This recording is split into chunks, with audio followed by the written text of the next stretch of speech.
viewers and learners, this is Mohammad Ziaul Haq Majumdar and my Facebook ID is Sohag Majumdar. Today I am very glad and incredibly glad to be back with you. Today my presentations also will be consist on whereas and while. whereas and while শব্দের আবিধানিক বাংলা অর্থ হচ্ছে তথাপি। যেমন আমি যদি বলি যে আমার সকল বোনেরা ডাক্তার কিন্তু আমি হচ্ছি শিক্ষক, তাহলে এখানে কি হবে? My all of my sisters আর doctor whereas I am a teacher।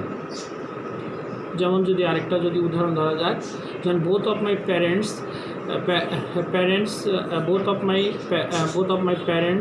went to college whereas I only finished high school। both of my parents went to college মানে আমার পিতামাতা উভয় কলেজে অধ্যয়ন শেষ করেছে, কিন্তু আমি সবেমাত্র হাই স্কুলে পাঠদান শেষ করেছি। তারপর whereas যেমন যদি আমি যদি বলি, কেউ যদি বলে যে আমাকে যে আর ইউ ভেজিটেরিয়ান, তখন আমি বললাম যে ইয়েস আই এম ভেজিটেরিয়ান। তখন অনেকের মনে সন্দেহ হলো যে but your parents always take meat. তখন আমি বললাম যে whereas I am a vegetarian my whole family eats meat। whereas I am a vegetarian my whole family eats meats। এখন এখানে whereas এবং although আর এই দুইটা হচ্ছে লিগিয়া conjunction that start dependent clause. when the clause begins the sentence of course there is a comma after it। মানে এখানে যখন আপনি whereas দিয়ে কোনো একটা সেন্টেন্স যখন আপনি শুরু করবেন বা শেষ করবেন, তখন এখানে অবশ্যই একটা কমা আপনাকে বসাতে হবে। তারপরে এবার আরেকটা আসা যাক, যেমন আমি যদি বলি বরের বয়স কেবল 20 বছর, যেখানে বউয়ের বয়স হচ্ছে 30 বছর। এরকম হয় অনেক সময় যে বউয়ের বয়স হচ্ছে বরের বয়স মানে কম। তখন আমি কি বললাম যে তখন এটা ইংরেজিতে কী হবে? The groom is only 20 years whereas the bride is 30। the groom is only 20 years the groom is only 20 years whereas the bride is 30। যেমন আমার কাছে 10 টাকা আছে যেখানে তোমার কাছে 50 টাকা। আই হ্যাভ, এটা যদি বলি আই হ্যাভ, তাহলে এটা কী হবে? তাহলে সবাই বলেন আই হ্যাভ অনলি 10 টাকা whereas you have 50 টাকা। you have 50 টাকা। তারপরে যেমন আয়েশের কাছে একটি কলম আছে যেখানে আমার কাছে 5টি কলম আছে। এটা কি হবে? Ayesha has only 1 pen whereas I have 5 pens বা whereas I have 5। আয়েশ, তাহলে এখানে কি হবে? Ayesha has 1 pen whereas I have 5। তারপরে অফার করা ইউজিং অফ গেট। এখন আমরা এই গেটটা কীভাবে ইউজ করব? গেটটা সাধারণত অনেক সময় অফার করা অর্থে ব্যবহৃত হতে পারে, রিকোয়েস্ট করা অর্থে ব্যবহৃত হতে পারে। যেমন যদি অফার করা অর্থে ব্যবহৃত হয়, যেমন আমি কি আপনাকে কিছু খেতে দিতে পারি, তো এটার ইংরেজিতে আমরা কীভাবে বলবো? যেমন can I get you something to eat. আমি কি আপনাকে কিছু খেতে দিতে পারি? আবার এটা যদি বলি যে আমি কি 1 গ্লাস পানি পেতে পারি, can I gate a glass of water. তারপরে এখানে আমি কি আপনাকে 1 কাপ চা খাওয়াতে পারি। যেমন আপনি একটা জায়গায় গেলেন, তখন আপনাকে কেউ বললো যে ভাই আপনি 1 কাপ চা খাওয়াই আপনাকে, তখন আপনি এটা তাকে ইংরেজিতে কীভাবে অফার করবে? এরকম হয়। যেমন দেখা গেছে অনেক সময় আমারও হয়েছে জীবনে যে যখন আমি বনশ্রীতে ছিলাম তখন অনেক কলিগ ওইখানে থাকতো, যে তারা দেখা গেছে যে বাসার জন্য কোনো আইসক্রিম বা কোনো কিছু নিয়ে যাচ্ছে, তখন আমাকে বললো যে জিয়া ভাই আপনাকে কি একটা আইসক্রিম খাবেন? সচরাচর আমি সাধারণত মানে খেতাম না। তখন এই অফারটা কীভাবে করতেন? মানে can I get you a cup of tea, মানে যদি চা হতো can I get you a cup of ice cream, মানে আইসক্রিমের 1 বাটি ice cream, can I get you a cup of tea. তারপরে হচ্ছে এখন এটা যদি প্রোনাউন্সিয়েশন আপনি যদি নেটিভদের মতো বলতে চান, তাহলে কীভাবে বলতে হবে? Can I get you a cup of tea. হ্যাঁ, কাপ অফ টি, সি এর উচ্চারণটা হবে এখানে ক্ষয়ের মতো। হ্যাঁ, can I get you a cup of tea, tea এর উচ্চারণ হবে ঠয়ের মতো, মানে টি ঠ, সি খ, মানে এই ধরনের একটা উচ্চারণ। এগুলো আস্তে আস্তে শিখবেন, আগে মূল ইংরেজি ধারাটা আগে শিখে নেন, তারপর ওইটা আমি একদিন আপনাদেরকে আমি ভালোভাবে শেখাবো। যেমন এর উচ্চারণ আ, বি এর উচ্চারণ ব, সি এর উচ্চারণ খ, ডি এর উচ্চারণ ড, এভাবে আর কি। এখন আপনাদেরকে আরেকটা জিনিস বলি, যেমন আমি কি আপনার ফোন নাম্বারটা পেতে পারি? যেমন আপনি এখন হুট করে কারো কাছে একটা ফোন নাম্বার চাইলেন, তখন তাকে কি বলতে পারেন? Can I get you cell number, can I get you cell number. এখন আপনি ওই যে মোবাইল ফোন বলতে পারবেন না, কারণ কি মোবাইল ফোনটা সাধারণত সচরাচর নেটিভরা ইউজ করে না, এটাকে বলা হয় সেল নাম্বার। হ্যাঁ, সেল নাম্বার বলতে হবে। ফোন নাম্বার এগুলো বলা যাবে না। তারপরে আপনার হচ্ছে রুলস 2 যদি বলি গেটের ক্ষেত্রে, ভার্বের পরিবর্তে আমরা গেট ব্যবহার করতে পারি, ব্যবহার করতে পারি। যেমন সাবজেক্ট প্লাস ভার্ব প্লাস অবজেক্টের সাথে হয়তো বা এটা এনি টেন্স হতে পারে। যেমন আপনি একটা দোকানদার, যেমন আপনি বলতেছেন যে আপনি কি কিনতে চান, তখন আপনাকে কীভাবে বলতে হবে? What do you want to get. যেমন what do you want to get, যদি আপনি একজন দোকানদার হন, সেলার, যে একটা কাস্টমার এসে খালি ঘুরঘুর করতেছে বা একবার এটা দেখে একবার ওইটা দেখে, হ্যাঁ, তখন আপনি বললেন যে what do you want to get, তাহলে এখানে কী হবে? প্রথমে what do you want to get, মানে আপনি কি কিনতে চান, what do you want to get. বা এটা আপনি অনেকভাবে ইউজ করতে পারে।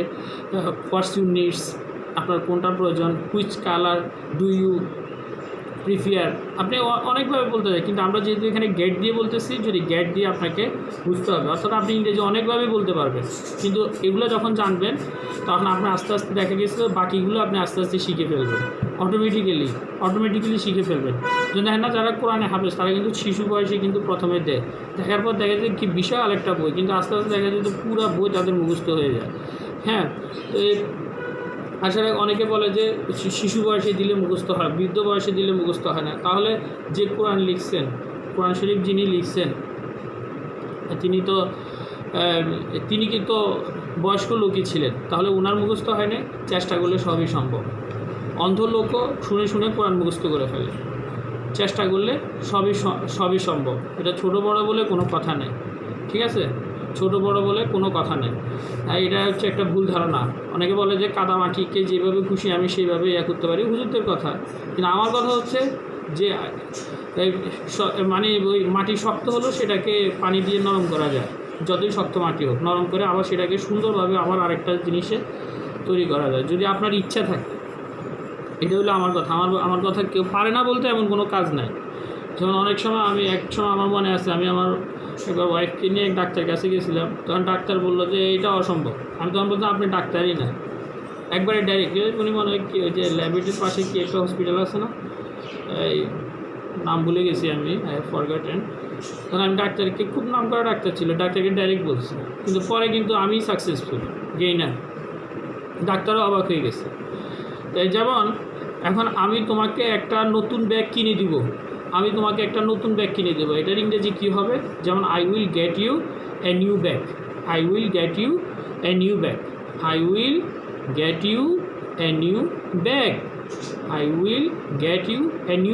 আমি তোমাকে একটা নতুন ব্যাগ কিনে দিব। হ্যাঁ, এটা আপনি অন্যভাবে বলতে পারেন, I will buy you a new collection of bag, বা I will give you a new bag which is new collection, অনেকভাবে বলতে পারেন। তাহলে এখানে আপনি যদি গেট দিয়ে বলতে চান তাহলে কীভাবে বলতে হবে? I will get you a new bag। তারপর আমি বসুন্ধরা সিটি থেকে কিনেছিলাম, যে তখন আপনাকে কেউ বললো যে তুমি ব্যাগটা কোথায় পেয়েছিলে, কোথা থেকে কিনেছো, which place you buy this bag, which place. তখন কি বলবেন? আমি বসুন্ধরা সিটি থেকে কিনেছিলাম, আই গট ইট। তখন কি আসবে? I got it from Bashundhara city.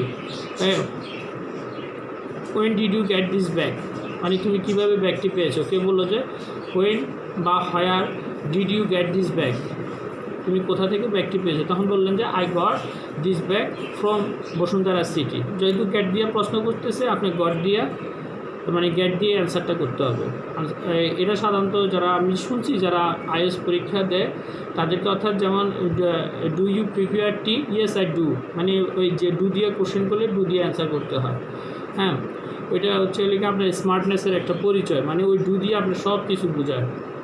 যেমন আমি গতকাল একটি মোবাইল ফোন কিনেছিলাম, এটা কী হবে? যেমন আমি গতকাল একটি মোবাইল ফোন কিনেছিলাম, যেমন I got a cell phone, I got a cell phone yesterday. Day এখানে নেটিভরা সাধারণত DAY, আমরা ইয়েস্টারডে বলি, ওরা বলে ডে। তাহলে এটা কী হবে? I got a cell phone yesterday, I got a cell phone yesterday.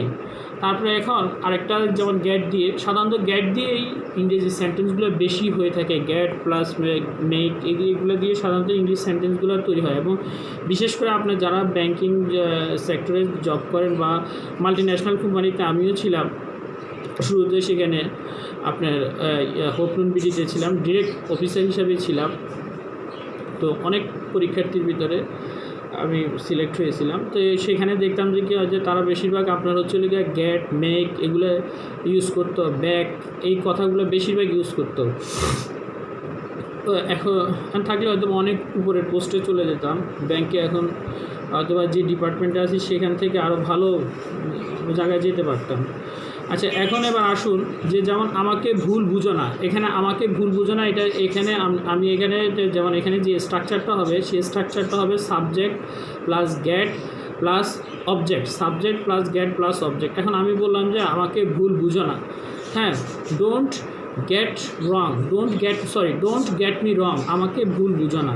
এখন আমি যদি এখন এটা আমি অন্যভাবে বলতে পারি, হ্যাঁ, আমাকে ভুল বুঝো না, ডোন্ট গেট মি রং। দেখেন গেট শব্দের অর্থ পাওয়া, তাহলে এখানে কি এখানে কিন্তু এই গেট মিটা এখানে হয়ে যাচ্ছে বুঝো না শব্দের অর্থ। অর্থাৎ please understand me, I am not a রং।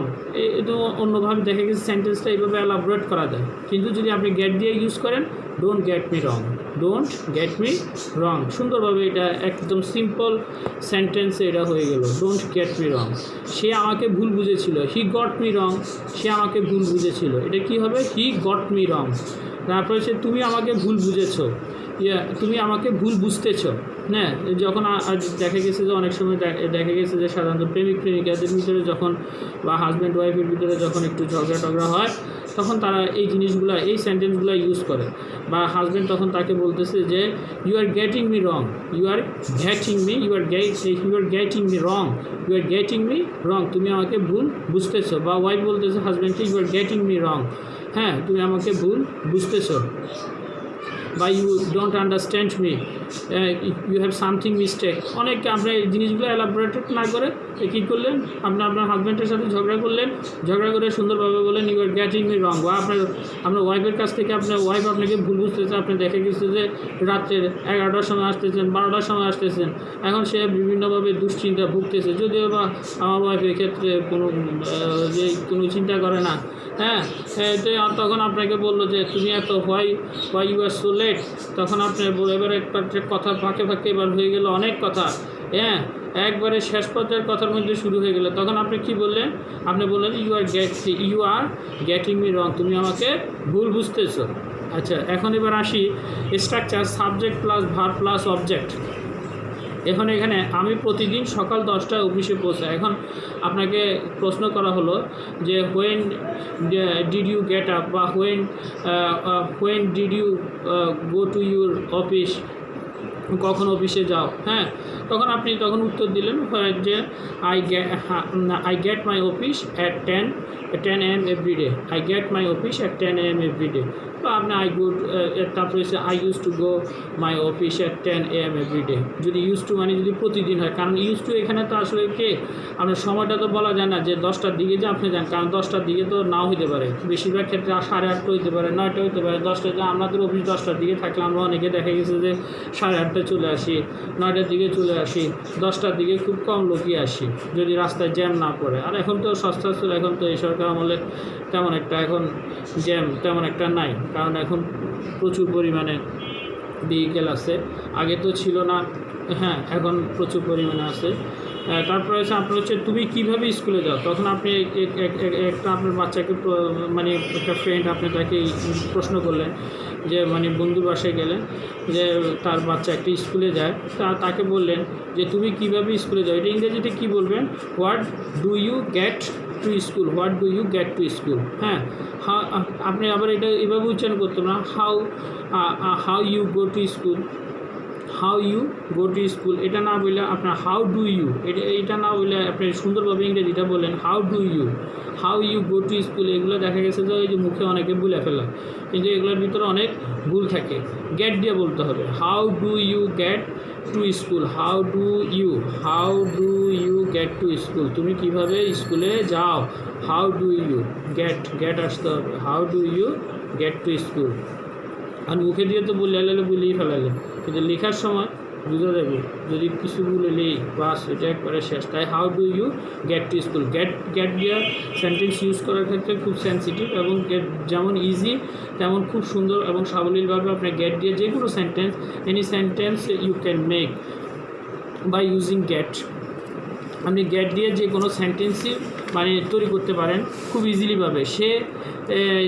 সে তারপরে একটা সেন্টেন্স আসি, যেমন সে যেখানে কখন পৌঁছবে, যে সে ওইখানে কখন পৌঁছবে, যে আমি বললাম যে সে ওইখানে কখন পৌঁছবে, এটা যদি আমি গেট দিয়ে বলি তাহলে কেমন হবে বলেন, when will he gets there, when will he gets there, সে ওইখানে কীভাবে পৌঁছবে, তারপরে সে কখন ওইখানে পৌঁছবে, হোয়েন উইল তো আসতেই হবে, কারণ এখানে এটা একটা ফিউচার টেন্স হিসেবে কাজ করতেছে। যেমন when will he gets there, when যেহেতু হি আছে, হি এর পরে অবশ্যই আপনার হচ্ছে গিয়ে ভার্বের সাথে থাকলে সেখানে অ্যাজ দিতে হবে, পাওয়া এটাও একটা ওয়ান কাইন্ড অফ ভার্ব। তাহলে হোয়েন উইল হি গেটস দেয়ার, তারপরে হচ্ছে আমি এখান থেকে এয়ারপোর্ট কীভাবে যেতে পারি, তাহলে এটার ইংরেজি কী হবে, হাউ ক্যান, তাহলে এটাকে যেতে পারি যেহেতু বলছে, how can I get airport, how can I get airport, how can মানে গেট মানে পারি, how can I get airport from here, how can I get airport from here. এটা আবার আপনি অন্যভাবে বলতে পারেন, how can I will go to airport, বা হাউ মাচ, এখানে আবার how far from airport to here, অনেকভাবে আপনি বলতে পারেন। তাহলে এখানে গেট দিয়ে যদি বলতে চান তখন আপনাকে কি বলতে হবে, how can I get airport from hair. তো আজকে এই পর্যন্তই। আমি তো শেষ ফিনিশিংয়ে সাধারণতভাবে আমরা ইংরেজিতে এই জিনিসটা একটু শিখে নিই, যে যখন একটা প্রেজেন্টেশন যখন আপনার শেষ পর্যায়ে চলে আসবে তখন আপনি বলবেন, may Allah keep everyone safe and sound, মানে একটু আল্লাহর কাছ থেকে একটু দোয়া চাইবেন, মে আল্লাহ কিপ এভরিওয়ান, এটাকে এখন যদি আমরা নেটিভদের মতো বলতে চাই, may Allah keep everyone safe and sound. হ্যাঁ, মানে ক্যাকে ক্ষয়ের মতো উচ্চারণ করতে হবে, may Allah keep everyone safe and sound. তারপরে হচ্ছে that's all from my sides, মানে আমার পক্ষ থেকে এই পর্যন্তই। তারপরে হচ্ছে for the time being thank you so much for listening my speech with patience, মানে সবাইকে ধন্যবাদ আমার এই স্পিচটা ধৈর্য সহকারে শোনার জন্য। Hope the conversation will help us for our future life, মানে আশা রাখি যে আমাদের এই কথোপকথনটি ভবিষ্যতের জন্য কাজে দিবে। ঠিক আছে, তারপরে এবার এই জিনিসটা বললাম, we will meet another same interesting topic again. We will meet another same interesting topic again. আমরা আবার আরেকবার বা অন্য সময় আবার নতুন করে আরেকটা মজাদার একটা আলোচ্য বিষয় নিয়ে উপস্থিত হব। তারপরে স্টে ওয়েল, সবাই ভালো থাকেন। টিল দেন, আল্লাহ হাফেজ। এই পর্যন্তই, আল্লাহ হাফেজ। I would like to thank you all for your attention and interest. I would like to thank you all. আমি সবাইকে ধন্যবাদ জানাচ্ছি ফর ইউর অ্যাটেনশান, মানে মনোযোগ সহকারে এটা শোনার জন্য এবং এটা আগ্রহের সহিত মনোযোগ সহকারে শোনার জন্য ধন্যবাদ জানাচ্ছি। তাহলে এটা সম্পূর্ণভাবে ইংরেজিতে কীভাবে বলবেন, একদম সুন্দরভাবে বলেন, may Allah keep everyone safe and sound, তারপরে that's all from my sides, তারপরে for the time being hope thank you so much for listening my speech with patience. Hope